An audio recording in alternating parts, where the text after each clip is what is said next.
Baik, Anda kembali menyaksikan dua sisi. Saya ingin ke Bang Saud. Bang Saud, tadi Anda kan mengatakan dari teori intelijen tuh batuk aja seorang presiden itu harus bisa diwujudkan tuh oleh anak buahnya.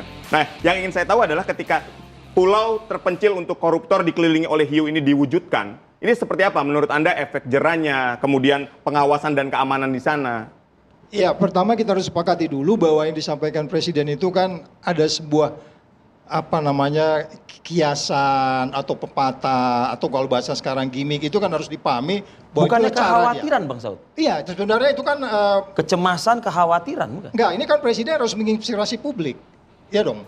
Presiden harus menginspirasi supaya kemudian meritokrasinya datang, terus kemudian kejujurannya datang, kebenarannya, keadilan dan seterusnya yang saya bilang di atas teorinya tadi itu. Tetapi kalau dia hanya main di bawah saja, kemudian nggak dijabarkan untuk naik ke atas oleh para menteri ini, ya sia-sia. Jadi artinya kalau memang itu ingin diwujudkan, apakah itu berimplikasi terhadap pemberantasan korupsi? Kalau memang kita mau menaikkan indeks persepsi korupsi di atas Malaysia minimal, kalau Pak Prabowo mau tumbuh ekonomi 8%, saya selalu bilang kan indeks persepsi korupsi harus 60. Sekarang kan 37. Jadi effort ini jangan disalahin juga. Itu kan kuantitatif tuh ya kalau kita bicara kuantitatif. Tapi kalau bicara soal kualitatif misalnya, saya membayangkan misalnya negara atau mungkin nauzubillah min dzalik kayak saya koruptor, saya ngelihat ada mau kabur dari pulau itu, nyemplung dia ke laut, tiba-tiba dia langsung ditangkap sama hiu. Saya langsung tobat loh pada saat itu juga gitu loh. Iya, itu artinya bahwa begitu seriusnya, karena orang bilang begini, kok kelihatannya presiden jadi dendam ya sama rakyatnya gitu. Iya kan? Rakyat yang mana? Loh, ya korupsi Bukankah rakyat juga di dalam mendukung satu kan acara seharusnya TV, di dalam acara TV saya pernah bilang salah satu yang kita kenakan menghalangi penyidikan kasus iktp, saya bilang saya lebih menghargai Anda yang sudah bertanggung jawab, sudah dihukum daripada orang yang di luaran sekarang masih banyak berteriak dirinya paling bersih tapi dia masih korup. Ya. Jadi hati-hati bagi orang yang sudah diadili dibawa ke pengadilan, jangan kita masuk ke retorika kok presiden dendam sama rakyatnya ya, enggak di situ. Pemberantasan korupsi tidak dilakukan dengan dendam. Logical fallacy yang jadi pemberantasan korupsi tidak dilakukan dengan dendam. Jadi logika yang salah. Karena kalau dikatakan itu dia di ikan hiu, itu pasti orang itu pasti habis sudah. Jadi Bang Saud, ketelan juga. Bang Saud, silakan. Nah, makanya saya bilang sekali lagi nanti kamu ada waktu, Bro. Iya. Jadi saya hanya mau jelaskan begini. Bahwa hati-hati statement itu kalau ini tidak ditindaklanjuti dengan sebuah upaya yang disebut due process of law, jangan lupa hukum itu harus jalan gitu loh. Saya khawatir Pak Prabowo nanti dianggap nggak ngerti hukum gitu. Nah itu jadi jangan dendam gitu maksudnya. Saya ini sayang sama Bang Saud. Jangan sampai statement Bang Saud ini ya kan seolah-olah menyatakan Bang Saud ini sayang sama para narapidana korupsi gitu loh. Gitu. Iya, karena Due process of law. Iya, ngerti saya itu kan.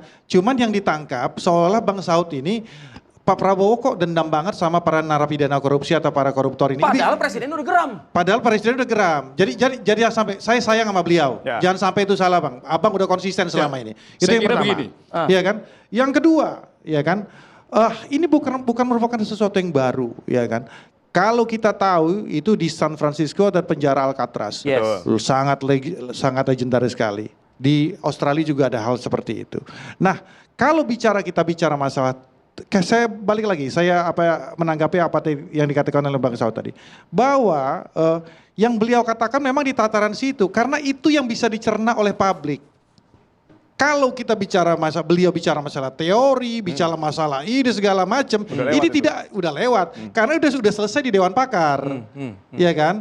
Nah itu pernah nanti Bang Saud dengan kawan-kawan di Dewan Pakar dan yang lain untuk menyelesaikan masalah itu. Case close lah kita masalah itu. Tapi di tataran implementasi, ini yang harus kita sama-sama jaga. Bagaimana caranya? Jangan sampai ini terulang lagi. Ya kan, Bang Saud udah di dalam. Gimana? Penjara KPK aja bisa jebol kok. Nah, Pak, bisa korupsi kok. Mungkin nggak pemasyarakatan kita. Jadi siapa yang mau kita percaya? Kalau yang itu memang inilah kenapa undang-undang KPK itu diganti. I've been there, bro. I've been there for more than 4 years. Saya melihat penjara itu detail, ada kamera di situ semuanya. Saya bisa memastikan orang itu lagi ngapain. Kok bisa uang berkeliaran di situ? Itu kan semua karena undang-undang KPK-nya diganti. Itu yang saya bilang kembali lagi, Prabowo akan keren di middle range teori atau range di grand teori. Kembalikan undang-undang KPK, kembalikan 87 orang yang dipecat waktu itu akan lebih keren. Prof Suparji dari tadi udah ngangkat mic, mulai silakan Prof. Akan lebih keren itu, bro. Ya, silakan Prof. Ya, saya kira sebetulnya sederhana.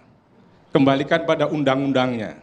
Undang-Undang 2022 tentang lembaga pemasyarakatan. Yang mana undang-undang itu sudah menjauhkan diri hukuman itu dalam perspektif balas dendam atau penjeraan. Tapi undang-undang itu sudah mengintegrasi sosial, keadilan restoratif. Bahkan satu-satunya penderitaan di dalam penjara itu adalah hanya pengekangan kebebasan kemerdekaan. Bahkan di pasal 8 itu ada hak bagi narapidana untuk hak rekreasional. Jadi kembalikan kepada undang-undang saja tentang langkah-langkah itu. Boleh jadi saya spiritnya. balas ya? Oke. Boleh ya? Prof. Suparji, nggak ada yang berlawanan dengan hal tersebut. Bahwa fungsi, saya baca kan, lembaga pemasyarakatan itu tempat pembinaan narapidana selama menjalankan masa pidananya. Seperti itu. Ya kan, tujuannya apa? Agar dapat berintegrasi secara sehat dan dengan masyarakat sehingga dapat berperan kembali sebagai anggota masyarakat bebas dan bertanggung jawab. Ya, pertanyaan saya, apakah dengan di pulau terpencil itu tidak bisa dilakukan? Bisa. Ya kan, itu satu. Ya, yang kedua, apakah selama ini lapas yang sudah menjalankan fungsi tujuan idealisnya itu tapi tidak realistis itu, setelah keluar dari penjara apakah dia akan baik-baik saja? Tidak. Ya kan? Apakah selama mereka vonisnya, maka saya bilang tadi dari hulu sampai hilir. Hulunya apa? Vonis dijatuhkan. Contoh, let's say 20 tahun. Tapi selama 20 tahun dia bisa keluar bebas masuk penjara. Bisa keluar bebas masuk penjara. Yes, bisa menikmati kebebasan duniawi, bisa masukkan perempuan ke dalam, ya kan? Bisa kemudian bayar segala macam. Itu yang akan kita tutup. Nah, itu tanpa sebetulnya harus. itu Ya kan? penyebabnya adalah petugasnya.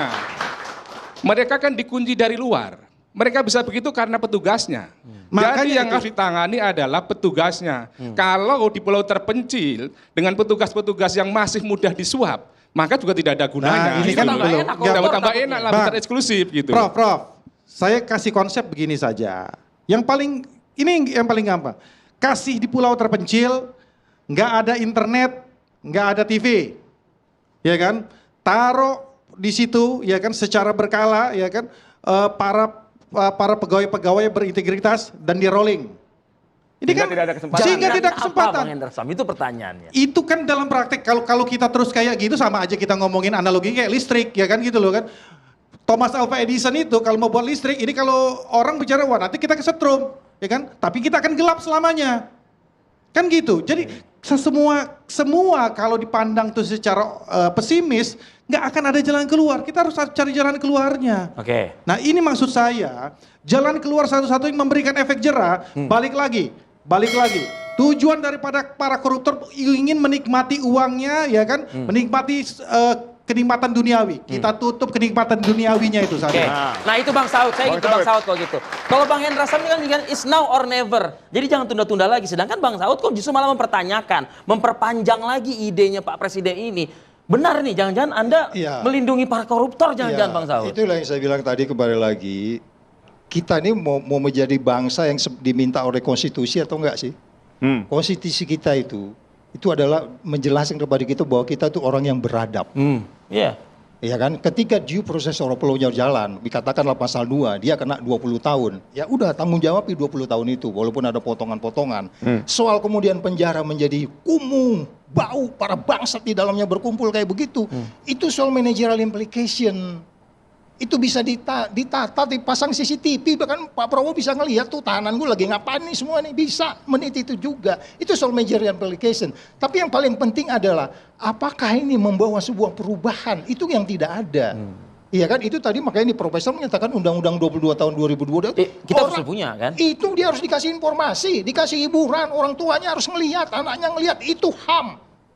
Dan itu ada di konstitusi kita. Ada hak akses media segala di sini. Iya, itu konstitusi. Baik, tapi tidak ada yang salah juga berarti kan dengan penjara si pulau terpencil di Kilimanjaro, tidak ada yang salah dengan itu bukan? Kan saya udah bilang tadi kalau gua tuh kabinnya udah gua tentuin pulaunya itu.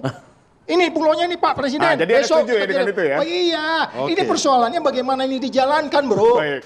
Iya kan? Itu dia. Oke. Baik, Bang Hendra Sam, artinya kapan ini bisa diimplementasikan dengan segera? Ya harusnya segera. Ketika Presiden sudah menyatakan hal tersebut, menterinya harus jalan. Harus menganggarkan masalah itu. Udah itu aja. Sesimpel itu. Fungsi kita, Bang Saud, dan Prof. Suparji untuk menyampaikan.